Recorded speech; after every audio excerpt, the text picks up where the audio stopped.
Hello everyone, welcome back to the channel. So we are back with yet again another episode of Kingdom, episode 5. And that means only 2 episodes left to go, and I'll certainly be sad. Be sad once the season is over. Right now, I'm going to be doing things just slightly differently for the remainder of the season, right? So while I will still be doing my brief reaction here, I will be posting a watch-along video separately, and I'll be sure to post a link here. And now, while that will not include any actual footage, I will be sure to include a timer in the video itself for those persons who want to sync with their own video to watch along, right? So that will be available for you to see, and then you can come right back here for the review and discussion. All right. So last episode, we saw the upperclassmen, of course, abandoning the villagers after the outbreak. They had a number of bodies lying around that they needed to either burn or bury or contain in some way, and they just didn't have enough resources to do it, or at least, at the very least, they didn't think they did. So they felt it safer for them, I suppose, to take the last remaining ship, and we found out later that they used the supplies from the barracks that they were behind earlier on in the previous episode. They used the wood and stuff from the barracks itself to repair the last remaining ship and sail off, leaving the villagers to their doom. And nothing that was surprising about that. We already saw the magistrate, cowardly himself. He left everything up to the assistant magistrate, who has made it clear that his allegiance is with the family who currently holds the most power, which is the Cho clan. Right, so they abandoned the villagers, so they had to make their way back to the clinic where this all ironically began to find safety, and they did in fact make it there. After a long, perilous journey that, they lost a lot of villagers along the way, but I mean, had a lot of close calls for Prince Chang and Mu Young as well. I was deathly afraid that Mu Young would actually die here, because he is now my favorite character in the series so far. And we did get to see the veteran, whose name I'm still not sure of. We did get to see an opportunity. We got an opportunity to see him in action and show off the skills that we've been suspecting he possessed so far, but never actually got to see it in action.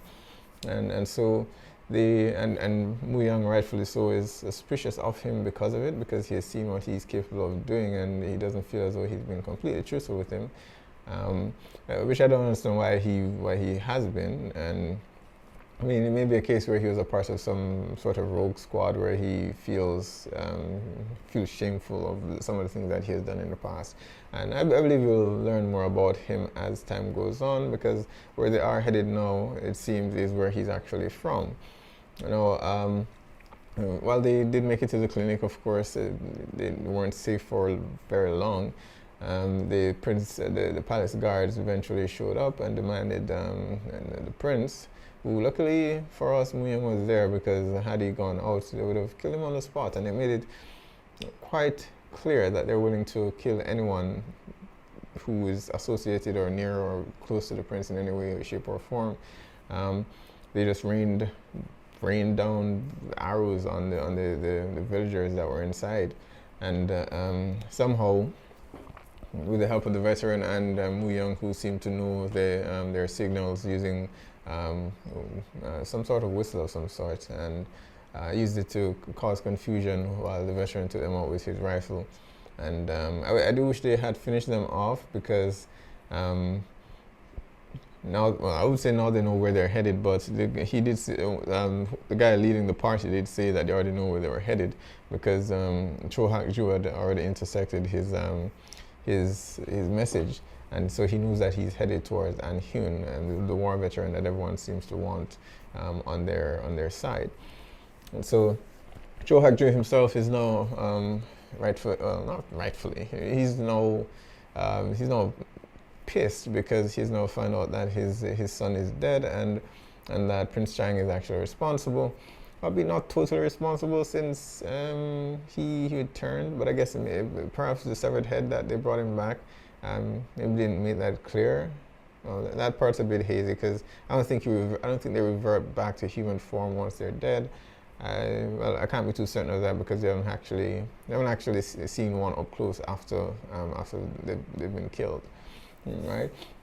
But regardless, he's vowed to rain his entire wrath down on the prince and not even execute him, poison him to death for what he has done, and warn the queen not to get in his way. And speaking of which, because she herself now found out that her brother is dead, and she has vowed to her father that she will bear a son who will take his place as the next leader of the Cho clan and the kingdom, right? And of course, the three advisors, or the four advisors that got word of the signifiers that were being lit around the country, came and demanded to see the king now because they had an excuse. But they didn't know exactly what the emergency was for the reason for the signifiers being lit. They only knew that, okay, something was wrong. So the signifiers is to indicate that there is something, there's something happening, some urgent, something immediate, and something immediate is happening somewhere along that location, but it doesn't necessarily convey what exactly the emergency is. And so I assume that Hye-Jun would have killed them, and he went the opposite direction, but playing it quite brilliantly, funnily enough, because he could have just eliminated them some way and found a way to cover it up, but instead he chose to use it as an opportunity to get rid of the one person who had been objecting to him this entire time since the very first episode, and that guy was in cahoots with the prince in the initial coup that they were trying to pull off, and he essentially told all four that, or at least half of the truth, that the king was ill, was infected with some disease that had driven him mad and had him craving for human flesh. But he knows very well that it's more than that this is no longer the king. The king is dead, but he played it off as the king is alive, he's just not well. And I suppose that's a lot easier for the average person to believe than, okay, the king is dead and he was reanimated as this mindless corpse, right? So the lie is a lot more easier to digest than the actual truth. So he went and he told the half truth, right? And he, in doing so, got the other three advisors on his side, and the fourth, of course. Well, they said he was going to be questioned, but I suspect he's going to execute him and his family. That seems to be a big thing here. You do something wrong, I'm going to execute you and your entire family.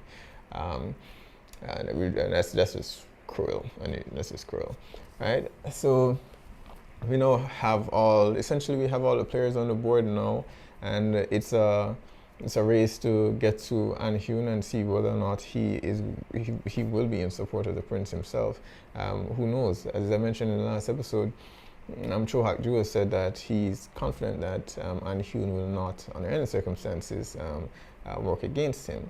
But the prince seems equally confident that he will be. So who's right and who's wrong? We don't know. So I'm anxious to get in. Let's get into it.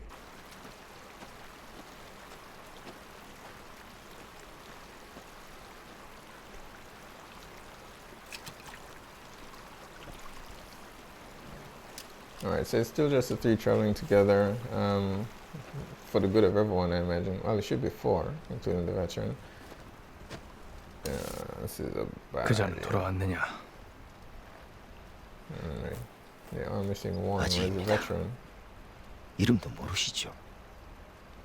영신이란 이름도 호표도 다 가짜입니다. 지금 우린 상주를 잘 아는 길잡이가 필요하다. 저와 조선 팔도에서 조총을 장난감처럼 다룰 수 있는 자들은 착후군들 뿐입니다. Check. 호랑이를 잡는 전문 부대를 말하는 것이냐? 예, And what if he is? 호랑이 사냥은 What's the 아주 big 위험한 deal? 일이라. 착호군들을 뽑을 때는 출신 성분을 보지 않고 오로지 And where is that ship 성주에 headed? 들어설 때 역병이 빠졌으니까 지금은 성주를 지났다면 이제 곧 상주입니다. 파벌을 보내놨으니까 So you guys 상륙 just made 대비하고 things 있을 a 겁니다. whole lot worse. 그것이 You sent a ship with 파벌은- infected people. 동네 근처 읍성에만 보냈습니다. 저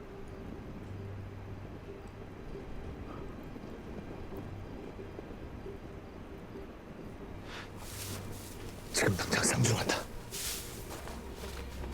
Traveling at night isn't exactly safe. 저도 데려가 주십시오. 저.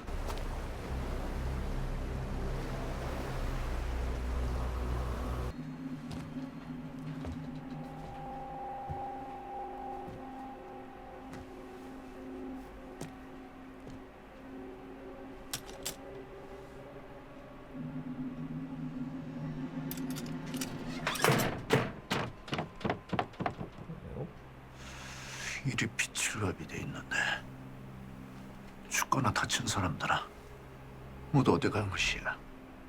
He doesn't know about it?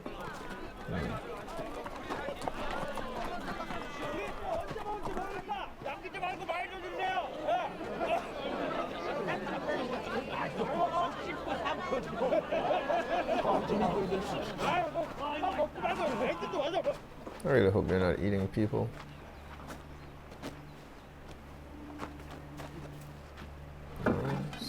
지금 밟고 계십니다.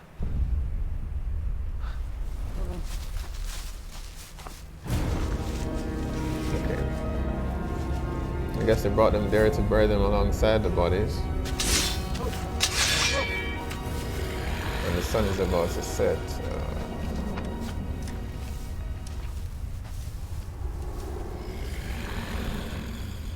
They didn't even bury them that deep.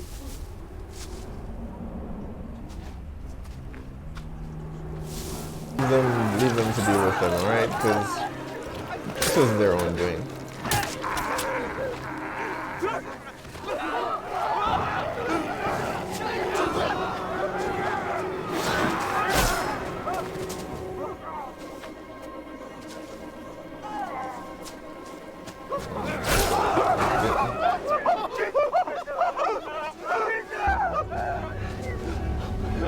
There's more.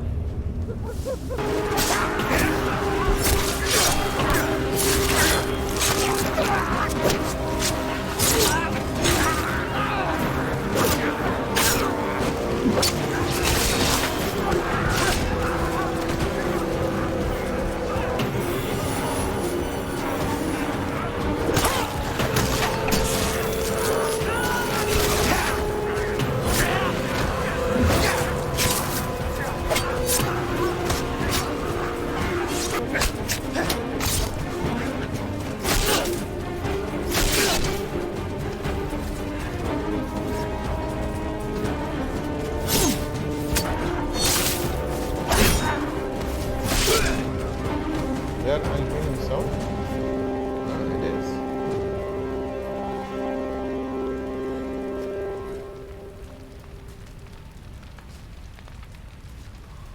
I didn't expect to find him out here.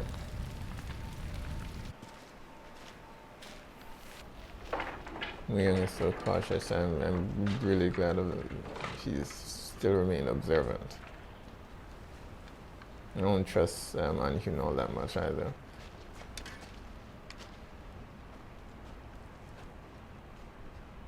안현 대감마님은 어떤 분입니까?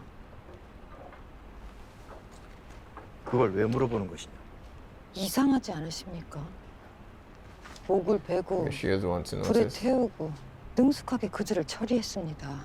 마치 예전부터 역병 환자들에 대해 잘 알고 있었던 것처럼. Listen to her, Myung. Listen to her. 저 알을 처소로 모시거라. 다른 일행에게도 묵을 곳을 마련하거라. 모시겠습니다.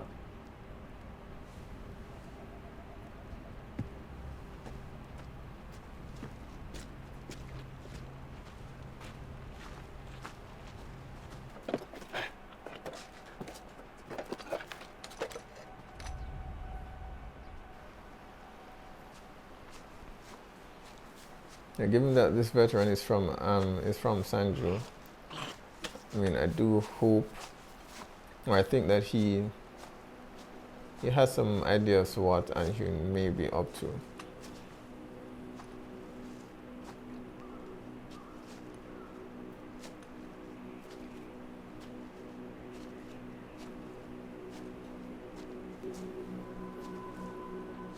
Is this his village? 형 가지마. Yeah, looks like it.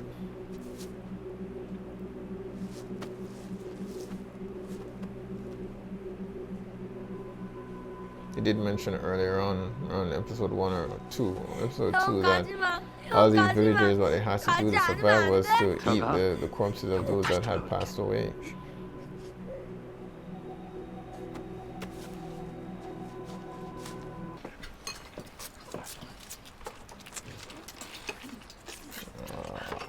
I don't know, every single time I see people eating now, I have to be suspect as to whether or not they're eating something contaminated or human flesh or something.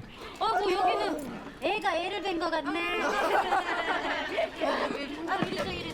Surprised me back at the palace, so this straw hat doing another test. 그런 소리 하지 말고 음식이나 All 많이나 women? 먹어요. Well, what would be the point of that? 근데 진짜 뉘시래요? 저희 같은 것들을 걷어주시는 분이. 그렇지 않아, 좀 먹어. 근데 말도 안 돼. 이 좋은 음식에 따뜻한 방에 고맙기는 한데, 아니 좀 이상하지 않아요? 오갈 데 Spoke 없는 about 임산부들만 controlling 일이 them, 뭐 하는 though. 게? 그냥 줄 때 왜 먹어도 배부르니까 A bit 금방 far-fetched 뛰쳐나와. to think that maybe he's attempting 많이 to 먹고 birth one. 건강하게 뛰쳐나와. 감사합니다. I don't know how that would work. 강한 심정을 억제하고 수렴 청정에 나서겠다. Making herself regent. 수렴 청정을 받아들인 금일 중전마마의 Is that possible? 첫 전교를 내린다. 경상 땅의 창궐한 끔찍한 역병을 다스리기 위해 훈련도가 머영청, 수어청으로 구성된 중앙군을 급파해 혼란한 민정을 다스릴 것이다. I think they're here to kill you all. 저기 오고 있습니다. I wouldn't be too happy.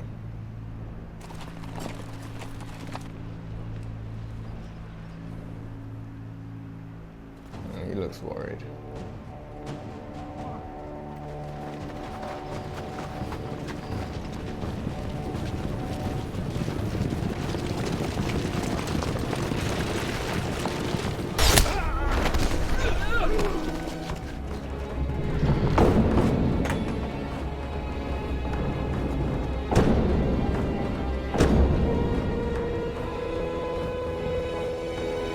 He has free reign to do whatever he wants.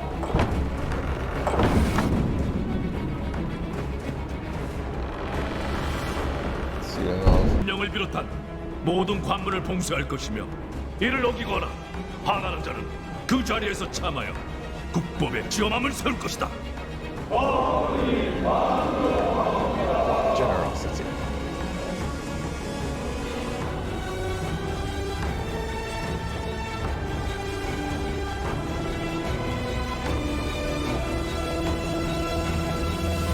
Alright, so there we have it, season 1, episode 5 of Kingdom, and a lot has happened this episode. I mean, at the beginning, where do I even start? We started with the prince himself and his 3 companions having finally made their way to Sangju, of course, not without incident, having to come across the villagers who somehow came into contact with the ship that had abandoned them earlier, with the lords, who one of whom brought her son on board, her infected son, his body on board the ship. We knew before that there was a breakout.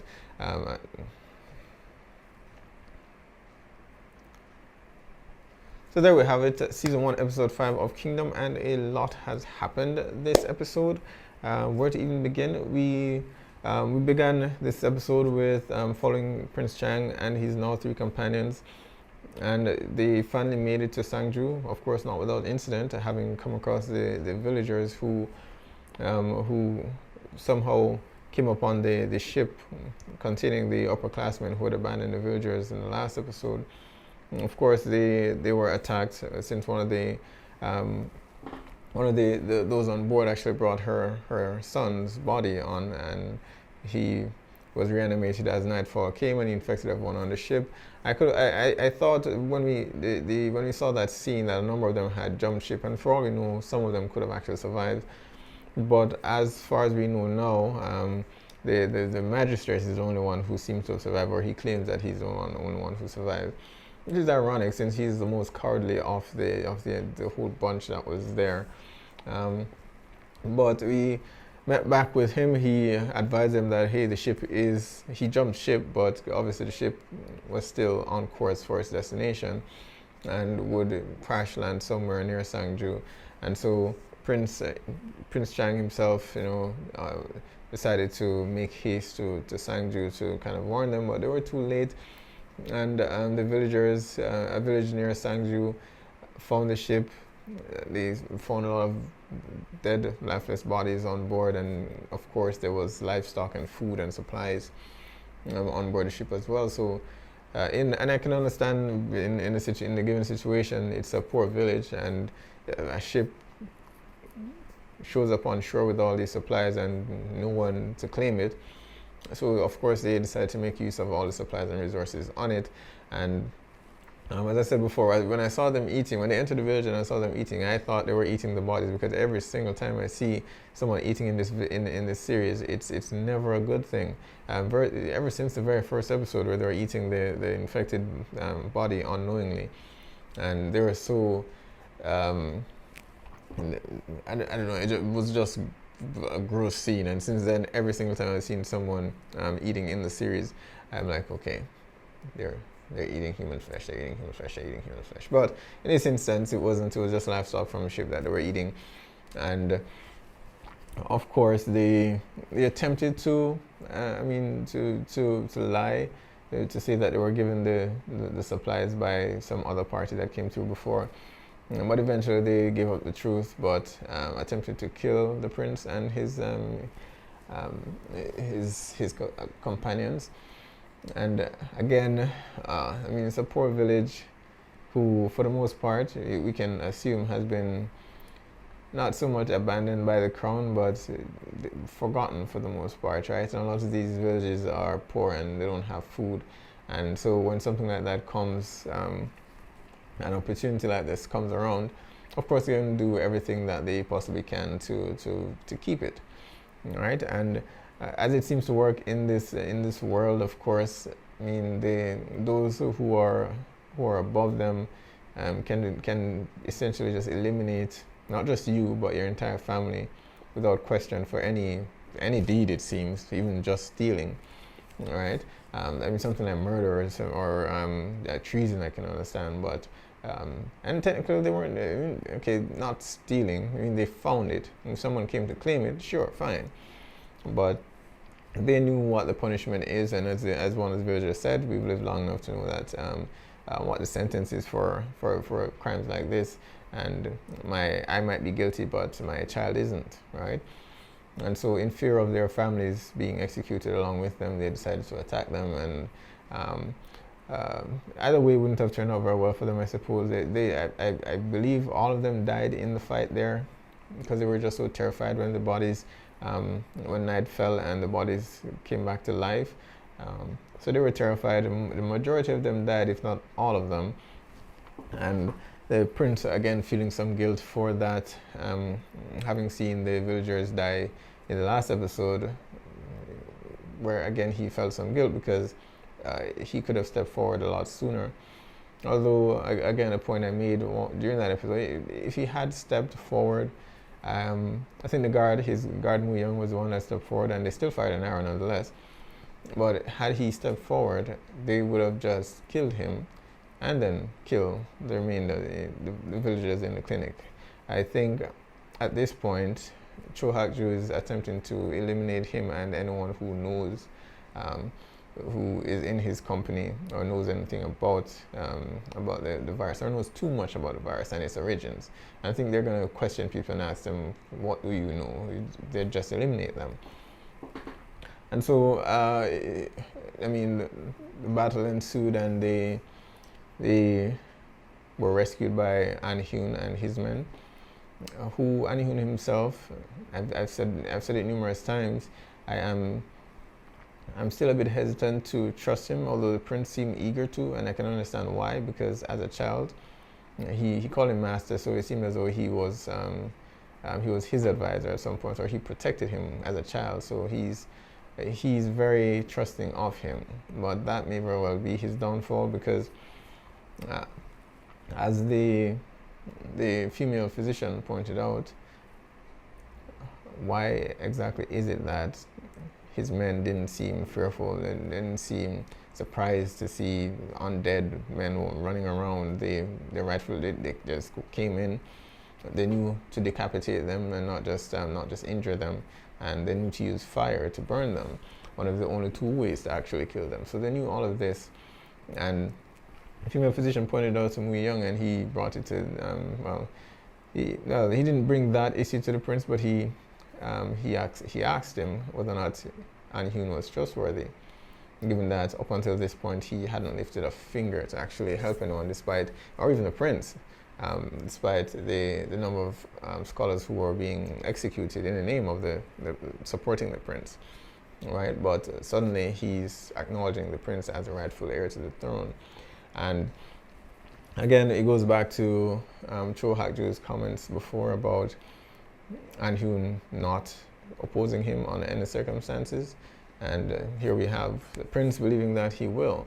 So I think the prince is to some extent gullible at this point, but also he's a bit desperate for support, because he wants to go back and claim the throne, but he doesn't have there's no way at this point. I believe he would be killed on sight, right?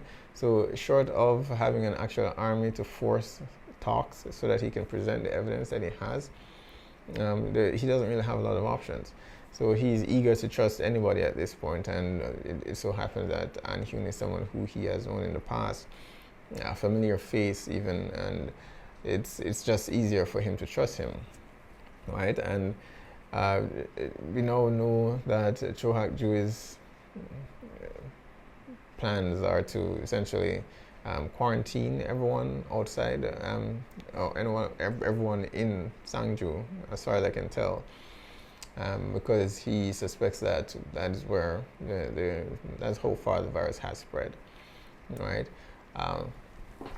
And the queen herself has now, I'm sure, at his instructions, have now declared herself queen regent, because the king is now ill and unconscious as he puts it. That's putting it lightly. But that the king is unconscious and the prince committed treason, so she declared herself queen regent. I don't know whether that is possible. And I only say this because in a lot of those cultures, it's rare to have a female leader, right, in any capacity. But they've done it here, so I suppose it's culturally accurate, right? So she has now declared herself, and she has declared something about, I guess, their version of a state of emergency, to quarantine everyone. And as I mentioned before, I suspect this is what Cho Hak-ju will use as an excuse to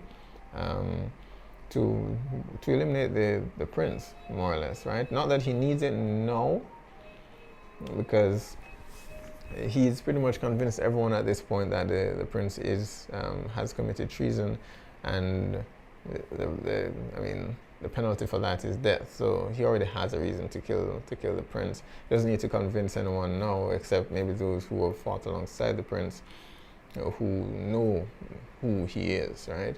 And I suppose that's still an excuse it if he did commit treason.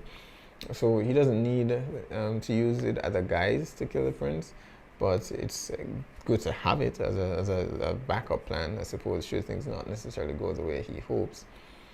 And so for the prince, he's backed in a bit of a corner now. He doesn't have an army. He doesn't have a lot of allies. All the allies that he did have in the palace have now been executed. The queen has now announced herself, declared herself Queen Regent, so she now has all the power of the king himself, and so she has more power than he does now. So I'm curious to see where the story will go. I mean, we got a bit of backstory on the army veteran guy. Again, I need to learn his name. He apparently is from Sung-Kyu, but he was from a small village on the outskirts, and it appears as though he was recruited. From what I gathered, they showed a flashback scene with the village that he's from, and he revisited the village, which now appears to be abandoned, and we saw him approach a graveyard. I don't know if this is if it's suggesting that these are all the people from his village and that they are dead, which would beg the question: exactly how long has he been gone for? Because I assume from the flashback that he left as not necessarily as a kid, but he left at a young age, and he went and joined that special elite group, which would require some training of probably months, if not a year or more, right? And then he went on whatever missions and whatever it is he was ordered to do. So I'm wondering how much time would have actually passed for all those persons to actually not be dead, unless they were killed for other reasons. Maybe it's a situation where, and I keep referencing the previous war and having some connection to the undead. So it is a possibility it's a situation where the previous war did involve some people who were infected, and his village happened to be in that vicinity, and they were all killed for the very reason to quarantine, right, and to wipe out the virus. So that is also a possibility. We don't know enough just yet. So we will need to learn more about him, about his past, about what the group that he was a part of, what exactly were they tasked with, and I mean, why was he where he was when we first met him, instead of going back home to Sung-Kyu? He seemed eager to come back now, or to accompany them now, but prior to that, why was he at the clinic instead of heading back home? Because he wasn't ill. It appeared as though he was just looking for food, of which there was none there, and started this whole debacle because he went and fed a body to the people there. So there's a lot that remains. So very much enjoyed this episode. Looking forward to learning more. We only have one more episode left in this season. I don't imagine we'll be able to wrap up every single thing and have all our questions answered in the next episode. But it will leave just enough for the next season, which I am very much looking forward to. So season 1, episode 5. Let me be sure to post down in the comments. Let me know how you felt about this episode. What your hopes are for the next one. What would you like to see for the season finale? Right. Be sure to post down in the comments. Hit like or subscribe, and I'll see you guys next time.